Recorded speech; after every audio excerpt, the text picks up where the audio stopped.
नमस्कार.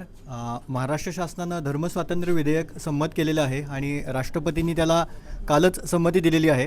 तर आज आपल्यासोबत समस्त हिंदुत्ववादी संघटनांचे पदाधिकारी मोठ्या प्रमाणात उपस्थित आहेत.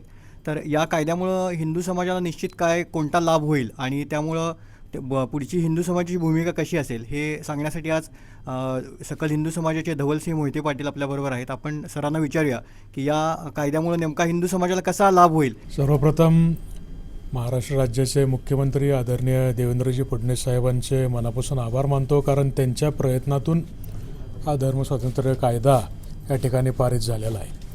आज आपण जर पाहिलं की महाराष्ट्रामध्ये लव्ह जिहादच्या माध्यमातून जे काही हिंदू समाजातल्या मुलींना बहकावून त्यांना प्रेमाच्या जाळ्यात फसवून नंतर त्यांचं धर्मांतर त्या ठिकाणी केलं जातं, अशा गोष्टींना या कायद्यामुळे नक्कीच त्या ठिकाणी अंकुश लागणार आहे आणि महिलांचं स्वातंत्र्य आणि महिलांचे संरक्षण हा कायदा नक्कीच करेल अशी आम्हाला या ठिकाणी अपेक्षा आहे. कारण ह्या कायद्यातल्या जर आपण गोष्टी पाहिल्या की ह्या अशा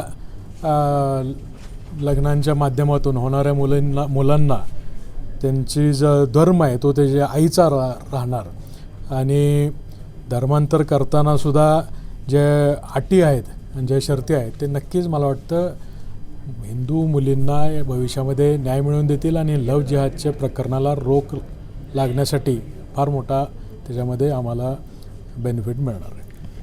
आज आपण बघतो की देशामध्ये किंवा राज्यामध्ये अनेक कायदे आहेत. आजपर्यंतसुद्धा अनेक कायदे झालेले आहेत. तर मग कायद्यांची अंमलबजावणी प्रत्यक्षात होताना दिसत नाही. तर मग हा कायदा झाल्यानंतर प्रत्यक्षात त्याची अंमलबजावणी होईल अशी अपेक्षा तुम्हाला आहे का? योग्य मोटिव्ह जर नीट राहिला, चांगल्या उद्देशाने अधिकाऱ्यांनी सुद्धा शासन चांगल्या प्रकारे काम करत आहे, कायदे आणतं आहे. पण अधिकारी जर जुन्याच मानसिकतेत अजून असतील तर अडचण आहे.